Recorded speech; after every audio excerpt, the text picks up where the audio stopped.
Hey guys, Chris at the Ultimate Recycler. Today we're going to do a video about recycled clothing. Now, this isn't a strong suit for me. This is an area where I have very minimal experience. I mean, me in fashion, come on, I'm a farm boy. I wear flannelette all the time. Other than work clothes and sports gear, if Christine hadn't got me into rock and roll dancing, I wouldn't have had good clothes for years. But anyway, besides that. So, Christine and I went on a bit of an adventure just the other day to our local op shop.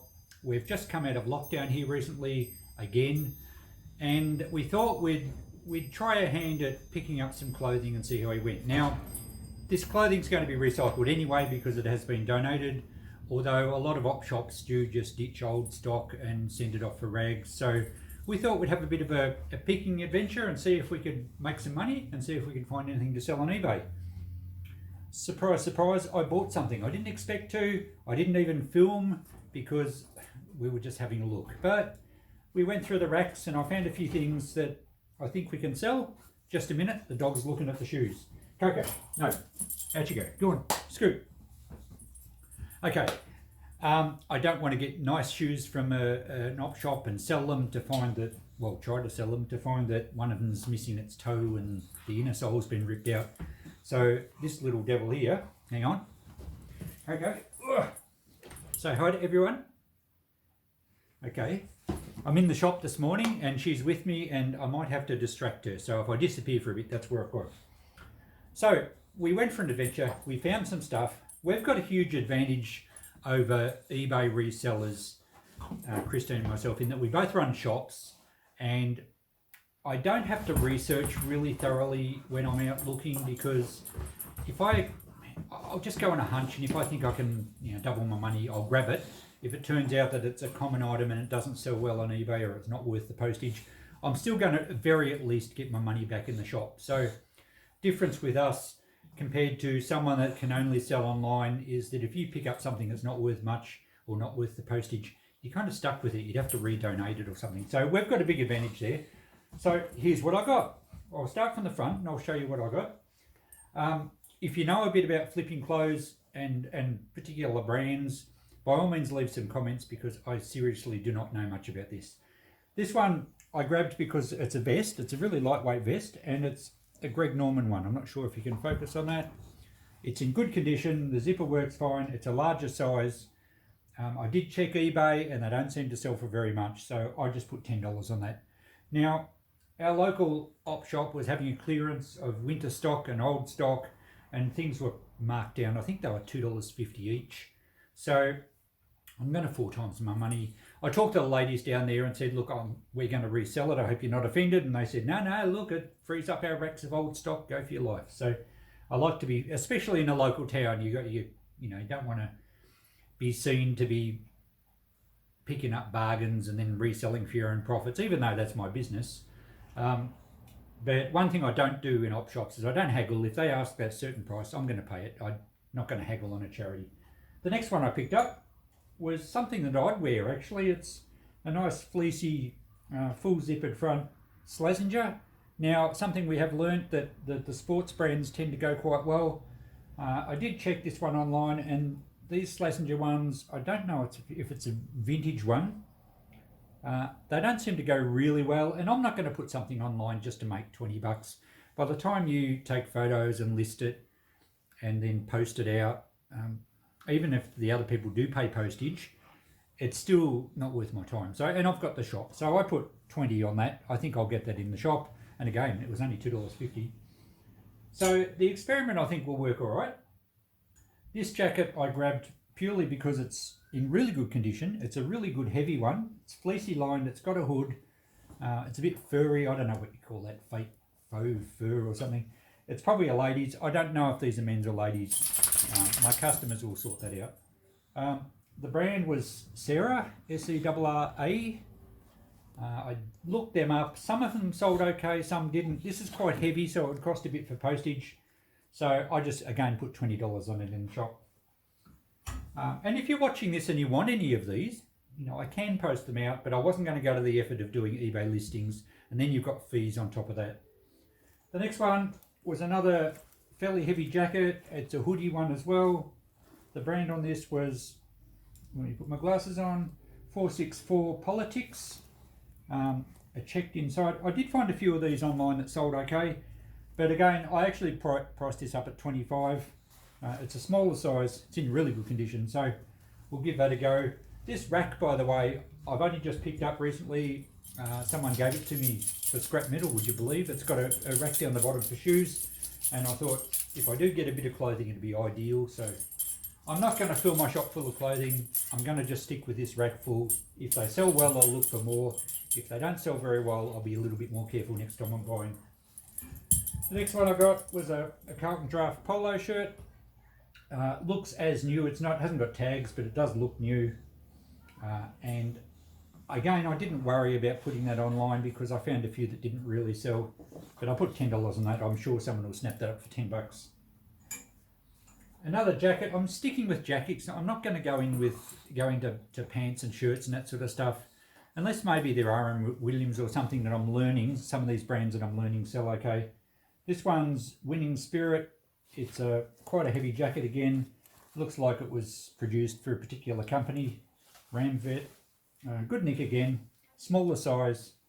And what did we put on that? I'll put $20 on that as well. So this is going to add up to quite a bit of profit. Assuming they sell, of course. This next one's really heavy. This is actually a Rivers one. Quite a nice, it's sort of a suede material. I might nearly wear that myself if I have to dress up with a jacket. Good condition again. I did check Rivers ones, and again they didn't bring a great deal, and plus the weight of this would be expensive for post. $25. I think that'll sell quite well actually. Getting to the end of them now. This is just a bit of an experiment, this video, so it'll be interesting to see what comments we get here. This one's leather. It's marked styled in Italy, Ted Oliver, genuine leather, and I think it's probably a vintage style. I don't know how old it would be. It's quite smart and it's in good condition, but I didn't find any of these Ted Oliver ones online, and I put 30 on that because it is genuine leather, and it's a nice grey colour. I think someone would go for that. The last one I have here is actually one that I'm going to put on eBay, and I won't finish this video until we get a result. It'll be different overseas, I guess, depending on what sporting clubs are in your area. But this is Geelong Football Club, which is one of the big Victorian AFL teams.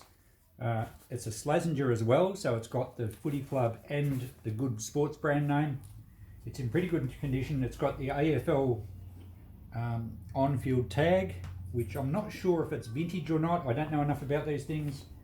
There's no damage to it. I did do a quick check online and looked at some completed items. I found a few of the Geelong ones actually bring pretty good money. So I'm going to run this through eBay and see how we go. I'll let you know the results before we finish up. Now I did get another eBay item. Some shoes. Now I grabbed these. I did look at some other shoes, and I have to admit I grabbed some for home. They were only $2.50. These ones again were cheap. They're brand new. They haven't got tags, but they are brand new, and I didn't know what brand they were when I looked at them in the op shop, and I thought I'll take a punt just because they're new. They said there's absolutely no wear to them, and it turns out they're actually Adidas shoes. They're really a weird style. They're not a shoe I would wear, but I'm going to run them through eBay and see what happens. So I'll get back to you with some results, and we'll do a bit of a tally on this video, on this deal. And I can tell you that this total, including the shoes that I took home, cost me $35. So, not that I'm going to turn my shop into a clothing shop, but it shows you can pick up some bargains in op shops if you are interested in making some money online, particularly in these tough times with lockdowns and everything. Providing the op shops or garage sales are open, you can pick up some gear and make some pretty good online money. And it is recycling because it's saving them from being ditched. If they sell for pretty good money, you know they're going to go to someone that appreciates them. So we'll eBay these shoes, we'll eBay the Geelong jacket, and I'll get back to you. Okay guys, I'm back. Believe it or not, it's been 4 months since I started making this video. That was back in mid-September. We're now into mid-January, right into the depths of summer. And even though it's been warm, I've only got 2 jackets left. So there you go. Maybe I should look into getting some ice in for the Eskimos. basically this experiment has been a roaring success. Now, I went for mainly jackets, as I explained earlier. I'm not going to do all sorts of clothing, and I'm going to Fossick again. Jackets I find are really good because I put this rack out the front when I'm open, and I've only really been open for a few weekends. We had other lockdowns and everything, and even though it's been 4 months, we haven't had a really lot of shop time, but I still have sold a lot of them, and people would try them on at the front because, you know, jackets are pretty easy to try on. So the experiment's been quite successful. eBay didn't probably go that well. I did sell the Geelong jumper, and we'll have a look at the notepad in a tick. The Adidas shoes didn't sell, but I sold them through the shop and I put 40 bucks on them, and yeah, got rid of those. So I've done very well.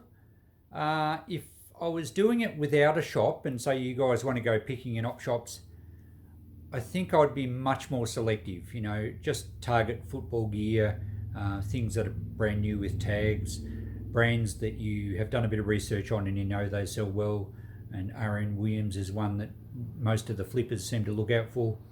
But as far as the shop's gone, I've been really successful. There's only these two left, the leather one at the back and this other one, which I think was made for a particular company. So I'm probably going to discount those down to $10 each just to move them on. Let's go and have a look at the notepad and see how it all worked out. Here's our figures, $35 spent, and the prices I ran through at the start we pretty well got for everything. The Geelong Slazenger jacket sold on eBay, and once I took fees and everything off, I still ended up with $36. So, you know, that went quite well. The Adidas shoes, as I said, I think I ran through on eBay for 40. With postage, it would have cost to buy a bit over 50. But they ran through a couple of times and I didn't bother relisting them, and I got 40 for them in the shop. So a grand total of $186 from $35 spent. Plus I got a pair of shoes to take home for work, and I've been wearing them pretty much ever since, other than thongs and really hot days. So business-wise, this was an extremely good deal. Would I do it again? Well, yes, I would. I kind of liked having a rack of clothing out the shop. It just added another dimension. Would I do it if I didn't have a shop? Well, as I just mentioned, yes, I think it has merit, but you need to know your brands. You need to know eBay well, and I certainly wouldn't worried with half of these. But yeah, anyway, there we go.